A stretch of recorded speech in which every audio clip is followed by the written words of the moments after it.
Hello hello hi. എന്റെ കല്യാണം കഴിഞ്ഞിട്ട് 2-3 ദിവസമായി. എന്നെ കാട് കാണിക്കാൻ കൊണ്ടുവന്നതാ എന്റെ കൊരങ്ങച്ചൻ. ഈ കൊരങ്ങച്ചൻ എവിടെ പോയി കിടക്കുക? എന്റെ കൊരങ്ങച്ചാ. അയ്യോ, അങ്ങനെ വിളിച്ചാലൊന്നും കൊരങ്ങച്ചൻ വരില്ല. ഭയങ്കര ബിൽഡപ്പിന്റെ ആളാ. ഏയ് കാട്ടുകൊരങ്ങ, ആ ബിൽഡപ്പിലങ്ങ് വിളിച്ചു കൊടുക്കേ. നാട്ടിലെ കരിക്കും കാട്ടിലെ കിഴങ്ങ് തിന്ന കുരങ്ങന്മാർക്കിടയിലെ കടിയും മാന്തും കൊണ്ട് വളർന്ന വീരശൂര കുരങ്ങൻ സിംഹമലക്കാട്ടിലെ എന്റെ കൊരങ്ങച്ചാ.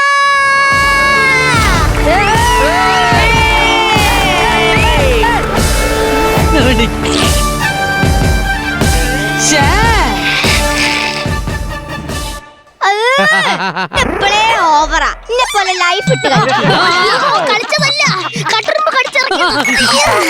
അല്ല. എന്റെ കഴുത്തിൽ ഈ പൂമാല പോലെ നിങ്ങളുടെ കഴുത്തിൽ ഒരു പൂമാല ഉണ്ടായിരുന്നല്ലോ. ഇപ്പൊ ഈ വള്ളി മാത്രമേ ഉള്ളൂ. എടി, കൊരങ്ങന്മാരുടെ കയ്യിൽ പൂമാല കിട്ടിയുള്ള അവസ്ഥയെ പറ്റി പറയണ്ടല്ലോ. ഈ വള്ളിയെങ്കിലും കിട്ടിയത് ഭാഗ്യം. പോങ്ങോട്ട്. അതെ, ഞാനൊരു സംശയം ചോദിക്കട്ടെ. എന്താ? നമ്മുടെ കല്യാണം കഴിഞ്ഞിട്ട് 2-3 ദിവസം കഴിഞ്ഞില്ലേ? ഇപ്പോഴും ഞാൻ ഈ പൂമാലിട്ട് ഈ കാട്ടിൽ നിക്കണമെന്ന് നിങ്ങൾക്ക് എന്താ അത്രക്ക് നിർബന്ധം? എടി, നിന്റെ കഴുത്തിൽ ഈ പൂമാല അടക്കുമ്പോ മറ്റു കൊരങ്ങന്മാർ വിചാരിക്കും ഈ വസ്തു കച്ചവടമായതാണ്, ഇതിന്റെ മുതലാളി കൂടെ തന്നെ ഉണ്ടെന്ന് കരുതിക്കോളും. അതാ എന്റെ അച്ഛന്റെ പ്രോപ്പർട്ടി. നിന്റെ അച്ഛന്റെ പേപ്പർട്ടിയാ? പേപ്പർട്ടി അല്ല മനുഷ്യ, പ്രോപ്പർട്ടി. പ്രോപ്പർട്ടി. അതാ നമ്മുടെ അച്ഛൻ നമുക്ക് ശ്രീധനായി തന്ന 25 സെന്റ് കാട്. ഒരു കൊക്ക് കാണിച്ചു തന്നിട്ട് അവൾ അച്ഛന്റെ 25 സെന്റ് സ്ഥലമാണ് പോലും. എടി, അതിന്റെ അകത്ത് എന്തുണ്ടടി? ഒന്ന് കരിക്കിട്ട് ഓടിച്ച ഒരു തെങ്ങുണ്ടോ? ഒരു ചക്കയിട്ട് തിന്ന ഒരു പ്ലാവുണ്ടോ? ഒന്ന് കുറച്ച ഒരു കപ്പലുണ്ടെങ്കിലും ഉണ്ടോ? നിന്റെ അച്ഛൻ എന്തൊക്കെ തരാന്നാ പറഞ്ഞത്? 101 കരിക്ക്, 25 വാഴക്കുല, പിന്നെ ഒരു ചാക്ക് കപ്പലണ്ടി. നിന്റെ അച്ഛൻ ഓൾഡ് മങ്കിനെ ഞാൻ ഒന്ന് കാണട്ടെ. നിങ്ങൾ ഈ മനുഷ്യന്മാരെ പോലെ ശ്രീധരത്തിന്റെ പേരിൽ ഇന്നിങ്ങനെ കരയിപ്പിക്കരുത്. ഒരു മങ്കി നിന്ന് വാങ്ങണണ്ട. എടി, എന്താണ് നിന്റെ പ്രശ്നം? എന്താ എന്റെ പ്രശ്നം? നമ്മുടെ കല്യാണം കഴിഞ്ഞിട്ട് 2-3 ദിവസം കഴിഞ്ഞ് ഇപ്പോഴും നിങ്ങൾക്ക് ഈ കാടും മലയൊക്കെ കാണിക്കാനുള്ളൂ. എന്നെ വേറെ കൊണ്ട് കൊണ്ടോണ്ടേ? എടി, നമ്മൾ കൊരങ്ങന്മാർക്ക് പറഞ്ഞിട്ടുള്ളത് ഈ കാടും മേടും മുരും നാടും ഒക്കെയാണ്. നാട്ടിൽ ജീവിക്കാൻ കുറെ മനുഷ്യന്മാരുണ്ട്. ആര് പറഞ്ഞേ? നമുക്ക് തായ്ലാൻഡ് പോയാലോ? തായ്ലാൻഡില്? അവിടെയാണെങ്കിൽ മൂത്ത മാമനുണ്ട്. എങ്കിൽ അങ്ങേർക്ക് ഇത്തിരി മൂത്തതോ? അതല്ല, പിന്നെ ഇപ്പൊ എന്റെ മാമനെ തായ്ലാൻഡിലത്തെ ഫേമസ് സെലിബ്രിറ്റിയാ. സെലിബ്രിറ്റിയാ? എത്ര സെലിബ്രിറ്റീസ് അറിയും എന്റെ മാമന്റെ കൂടെ ഫോട്ടോ എടുത്തത്. അല്ലെങ്കിലും കണ്ണി കണ്ട കൊരങ്ങന്മാരുടെ ഫോട്ടോ എടുക്കാൻ കുറെ പേര് കാണും. അയ്യോ, അങ്ങനെയൊന്നല്ല. നാട്ടിലെ സെലിബ്രിറ്റീസ് തായ്ലാൻഡിൽ പോയി എന്റെ മാമന്റെ കൂടെ ഫോട്ടോ എടുത്തിട്ടുണ്ട്. ചുമ്മാ?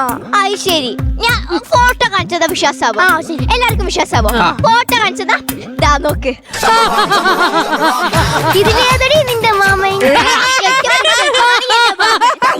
ഇതിലും ഭേദം അത് തന്നെ. അല്ല, ഇപ്പോഴും ആ മനുഷ്യന് നമ്മളെ മങ്കീന്റെ ഒരു ചായ. എടി കൊരങ്ങി, പറയുന്ന ആള് പിന്നെ കൊരങ്ങനല്ലല്ലോ. എടി, നമ്മൾ കൊരങ്ങന്മാരിന്ന് രൂപാന്തരപ്പെട്ടാണ് മനുഷ്യന്മാരുണ്ടായത്. നീ ഡാർവിന്റെ പരിണാമ സിദ്ധാന്തം വായിച്ചിട്ടില്ല? നമ്മൾ കൊരങ്ങന്മാര് 4 കാലിലാണ് നടക്കുക. അതിൽ നിന്നൊക്കെ രൂപാന്തരപ്പെട്ട് 2 കാലിൽ നടക്കുമ്പോഴാണ് മനുഷ്യന്മാരാവുന്നത്. എന്നാലും പൂർണ്ണമായിട്ട് മനുഷ്യന്മാരായില്ല. ഇപ്പോഴും കൊരങ്ങന്മാരെ ചേഷ്ടകളൊക്കെ തന്നെ കാണിക്കണം. അതെന്താ? എടി, നീ ഇപ്പൊ ഏതെങ്കിലും ഒരു ബാറിന്റെ മുമ്പിൽ പോയി നോക്ക്, എത്ര പേരെന്നറിയാമോ 4 കാലി നടക്കണം. അത് ശരിയാ. പിന്നെ തണുപ്പാരത്തവന്മാരെ കാണണം, മങ്കി ക്യാപ്പും വെച്ചിറങ്ങിക്കോളും. അല്ല, പിന്നൊരു കാര്യം. എന്ത്? ഇപ്പൊ കൊറേ പേര് ചിരിക്കണതേ കൊരങ്ങന്മാരെ ചിരിയാണ്. കൊരങ്ങന്മാരെ ചിരിക്കല്ലേ? വീഡിയോ ഉണ്ടോ വിശ്വാസവും? വീഡിയോ ഉണ്ടോ വിശ്വാസം? അങ്ങോട്ട്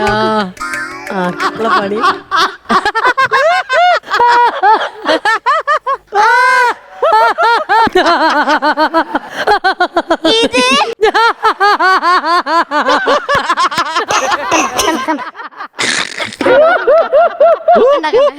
ഇത് നമ്മളെ കോമഡി മാസ്റ്റേഴ്സിലെ അവതാരല്ലേ? അയ്യോ, അവതാരമല്ല, അവതാരിക. അതല്ലേ? ഓരോ ചിരിക്കുന്ന ഓരോ ചിരിയല്ല. എടി, നീ സൂക്ഷിച്ച് ശ്രദ്ധിച്ചൊന്ന് നോക്കി എങ്ങനത്തെ ചിരിയാണ് ചിരിക്കണേന്ന്. സൂക്ഷിച്ചു നോക്കൂ, സൂക്ഷിച്ചു.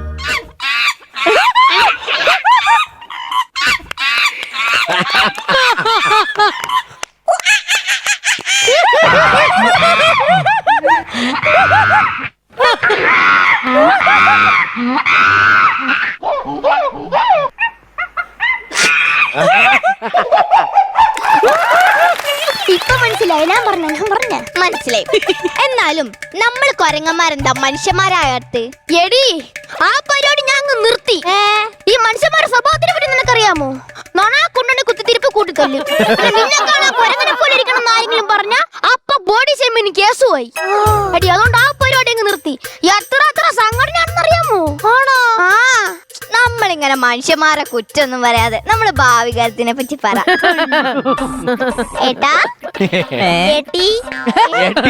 ഏട്ടിയോ? പിന്നെ ഡയലോഗ് മാറ്റി പറഞ്ഞ പിന്നെ എങ്ങനെ പറയും?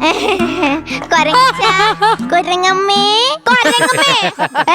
പിന്നെ നിന്നെ പ്രായം കൊണ്ട് കൊരങ്ങ അമ്മൂമ്മ എന്നാണ് വിളിക്കണ്ട. പിന്നെ ഞാൻ അത് വിളിക്കണില്ല. ആ, പറഞ്ഞില്ലെന്ന് വേണ്ട. അതെ, നമ്മുടെ കല്യാണം കഴിയുന്നതിന് മുമ്പ് ചേട്ടൻ ആരെയും പ്രേമിച്ചിട്ടുണ്ടോ? ഒന്നല്ല, അതെല്ലാരും പ്രേമിക്കും.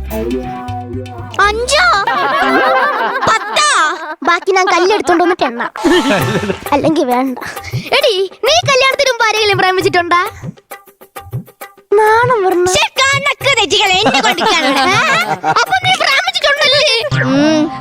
ഒരിക്കൽ ഒരു കണ്ണ് എന്നെ നോട്ടം വിട്ടതാ. സത്യമാണോ? ഒരു കൊരങ്ങനെ കണ്ണു വെച്ചതാ. വെപ്പ് കണ്ടാണല്ലേ? അയ്യോ, അങ്ങനെയല്ല. പിന്നെ ഒരു കൊരങ്ങനെ എന്റെ നേർക്ക് നിന്ന് പറയാ ഐ ലവ് യു. അപ്പൊ നീ തോന്നിയത്? ഞാൻ തിരിഞ്ഞു നോക്കിയില്ല. എനിക്കറിയാം നീ തിരിഞ്ഞു നോക്കൂല. തിരിഞ്ഞു നോക്കാത്ത എന്റെ ഫ്രണ്ടിലല്ലേ നിക്കുന്ന, പിന്നെ ഞാൻ അപ്പൊ നീ യെസ് പറഞ്ഞല്ലേ? എന്റെ അച്ഛനെ എന്നെ അങ്ങനെയൊന്നല്ല വളർത്തിയത്. പിന്നെ എന്റെ അച്ഛൻ എന്നോട് പറഞ്ഞിട്ടുണ്ട്, കണ്ണി കണ്ട കൊരങ്ങന്മാരോടൊന്നും മിണ്ടരുത്. അതുകൊണ്ട് ഞാൻ അവനെ ട്രൈ ചെയ്ത് കൊടുത്തു. മനുഷ്യന്മാരിനെ ഫ്രീക്കനെന്ന് പറയും. ഞാനേ ഇവളുടെ മുറക്കൊരങ്ങനാണ്. ഞാൻ കെട്ടായിരുന്ന സമയത്ത് നീ ചുളിവിനങ്ങ് ഇവളുടെ കെട്ടിയല്ലേ? എടാ, നീ ഇത്രയും കാലം എവിടെയായിരുന്നു? ഞാൻ ഇവിടുന്ന് നേരെ പോയത് ഒരു സർക്കസ് കമ്പനിക്കായിരുന്നു. ഒരു മിനിറ്റ് ഇറക്കട്ടെ. അവിടെ ഞാൻ മരണക്കിണറിൽ ബൈക്ക് ഓടിക്കുമായിരുന്നു. ആ, അവിടെ നീ ബൈക്ക് ഓടിച്ചോണ്ടായിരിക്കും നിന്നെ അവിടെ നോട്ടിച്ചത്. പിന്നെ തീക്കോളത്തിൽ കൂടെ ചാടുമായിരുന്നു. ആ, ചുമ്മാ അല്ല കൊച്ചിന്റെ വാല് പകുതി വെന്തിരിക്കണം. അവിടെ ഞാൻ നേരെ പോയത് മൂന്നാറിലോട്ടായിരുന്നു. മൂന്നാറിൽ എന്താ പരിപാടി? മൂന്നാറിൽ ഈ ടൂറിസ്റ്റ് ഒക്കെ നല്ല നല്ല ആഹാരങ്ങൾ കൊണ്ടുവരും. ആ, അത് ഞാൻ നോക്കിയിരുന്ന് തട്ടിപ്പറിച്ച് ഒറ്റ ഓട്ടം കൂടും. അത് ശരി. അപ്പൊ പണ്ടത്തെ തട്ടിപ്പടിപ്പ് ഇതുവരെ പോയിട്ടില്ല അല്ലേ? തട്ടിപ്പറിച്ച് തിന്നുന്ന സുഖം കഷ്ടപ്പെട്ട് തിന്നാ കിട്ടൂലടി. ഇങ്ങോട്ട് വന്നാ ഞാൻ പേരിന് അന്വേഷിച്ചു വന്നതാ. എനിക്ക് നട്ടടുത്ത് പോയി നോക്ക്. എന്ത് പയറല്ല, പേര്. ഇവളാണ് എന്റെ പേര്. നിനക്ക് ഓർമ്മയുണ്ടോ? പണ്ട് നിന്റെ തലയില് പേനെടുത്ത് ഞാൻ പൊട്ടിച്ചു തരുമായിരുന്നു. ഒരു കരിക്കല് 2 സ്ട്രോ ഇട്ട് കുടിക്കുമായിരുന്നു. കുളിക്കാത്ത നിന്നെ വെള്ളത്തിൽ മുക്കി മുക്കി കുളിപ്പിക്കുമായിരുന്നു. ഇതൊക്കെ നിനക്ക് ഇപ്പോഴും ഓർമ്മയുണ്ടോ?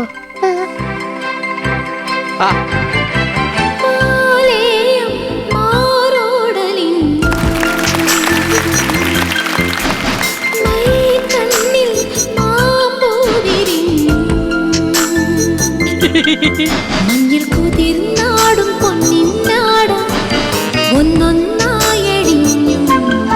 പിന്നെ നെഞ്ചിൽ ചെണ്ടു മല്ലിത്തൂവി നേർത്ത ചെല്ലക്കൂമ്പുലഞ്ഞു.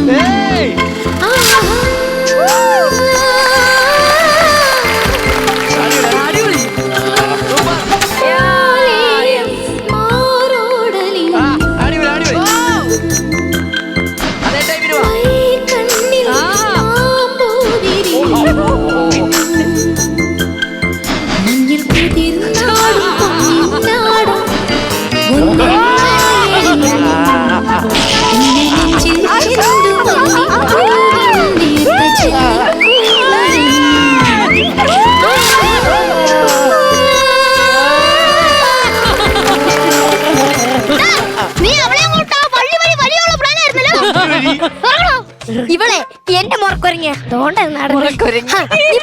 ഇവളുടെ ഇഷ്ടമില്ലാന്ന്. നീ പറയടി നിനക്ക് അവന് ഇഷ്ടമില്ലാന്ന്. നീ പറയടി അവന് ഇഷ്ടമില്ലാന്ന്. രണ്ടാളും എന്നെ കൺഫ്യൂഷൻ ആക്കരുത്. നിങ്ങൾ 2 പേരും കൂടെ തീരുമാനിച്ചിട്ട് പറ ഞാൻ ആരുടെ കൂടെ പോണെന്ന്.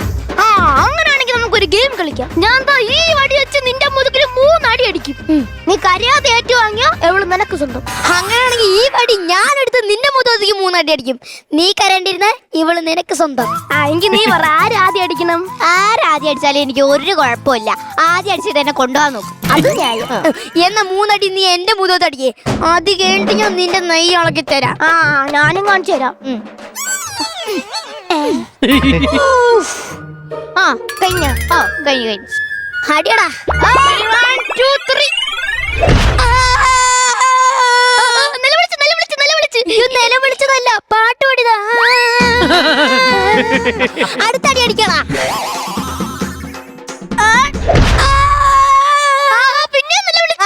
പിന്നെ നിലവിളിച്ചല്ല, മറ്റേ പാട്ടിന്റെ ബാക്കി പാടിയതാ. നിന്റെ പാട്ട് ഞാൻ തീർത്തു തരാടാ. 3ാമത്തെ അടി അടിക്കടാ.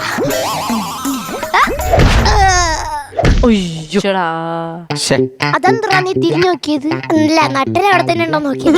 നട്ടലുണ്ടായിരുന്നെങ്കിൽ നീ എവിടെ നിന്ന് ഇങ്ങോട്ട് വരുമായിരുന്നു. ഇനി നീ തിരിഞ്ഞേക്ക്. അടുത്തത് ഇനി എന്റെ ഊഴം. എന്താ ഇനി ഞാൻ 3 അടി അടിക്കുമെന്ന്? എങ്ങനെ? ഇനി നിന്റെ നെയ് ഞാൻ ഇളക്കി തരുവോടാ. എന്റെ പട്ടികിരി. എടാ, നിന്നെ കണ്ടുപിടിച്ച് 3 അടി തരണമെന്നുണ്ടായിരുന്നു. നിന്നെ അടിച്ച് എന്റെ മനസ്സ് തൃപ്തിയായി. നീ അവളെ കൊണ്ടുപോകാതെ എനിക്ക് വേണ്ട. ഇതെന്താ ഇങ്ങനെ?